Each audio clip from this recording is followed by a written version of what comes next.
SIR ને લઈને ગાંધીનગરમાં ચૂંટણી કમિશનરની મહત્વની બેઠક મુખ્ય નિર્વાચન અધિકારીની અધ્યક્ષતામાં આ બેઠકનું આયોજન કરવામાં આવ્યું। બેઠકમાં બીજેપી, કોંગ્રેસ, આમ આદમી પાર્ટી સહિત રાજકીય પાર્ટીઓના પ્રતિનિધિઓ જોડાયા। ચૂંટણી કમિશનર વિશેષ રિવિઝન અભિયાન અંતર્ગત માહિતી પણ આપશે, ત્યારે ગુજરાતમાં 2 તબક્કામાં વિશેષ રિવિઝન અભિયાનનું આયોજન કરવામાં આવશે। 4 નવેમ્બરથી બૂથ લેવલ ઓફિસ જે ડોર ટુ ડોર કાર્યવાહી શરૂ કરશે।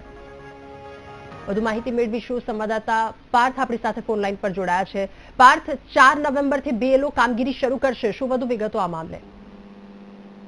જી ચોક્કસથી દિલ્હી કેન્દ્રીય ચૂંટણી પંચ દ્વારા એસઆઈઆર બાબતની એક મહત્વની જાહેરાત કરવામાં આવી છે, ત્યારે 4 નવેમ્બરથી ગુજરાતમાં પણ આ એસઆઈઆર અંગેની કામગીરી શરૂ થશે। ત્યારે આજે મહત્વની બેઠક ચૂંટણી કમિશનની ઓફિસ ખાતે રાખવામાં આવી છે, જેમાં 6 રાષ્ટ્રીય પાર્ટીના પ્રતિનિધિ સાથે અત્યારે હાલમાં બેઠક ચાલી રહી છે। મુખ્ય નિર્વાચન અધિકારીની અધ્યક્ષતામાં આ બેઠક ચાલી રહી છે। બેઠકમાં વાત કરવામાં આવે તો ભાજપ, કોંગ્રેસ, આમ આદમી પાર્ટી, બીએસપી, સીપીઆઈ અને એનસીપીના પ્રતિનિધિ સાથે હાલમાં ચર્ચા થઈ રહી છે અને વિશેષ રિવિઝન અભિયાન અંતર્ગત આ તમામ પ્રકારની જાણકારી પક્ષના પ્રતિનિધિ આપવામાં આવશે।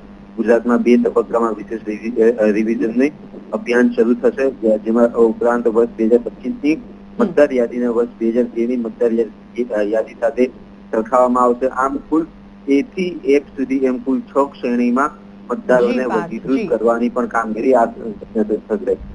પાર્થ, આભાર આપનો વિગતો સાથે જોડાવા બદલ।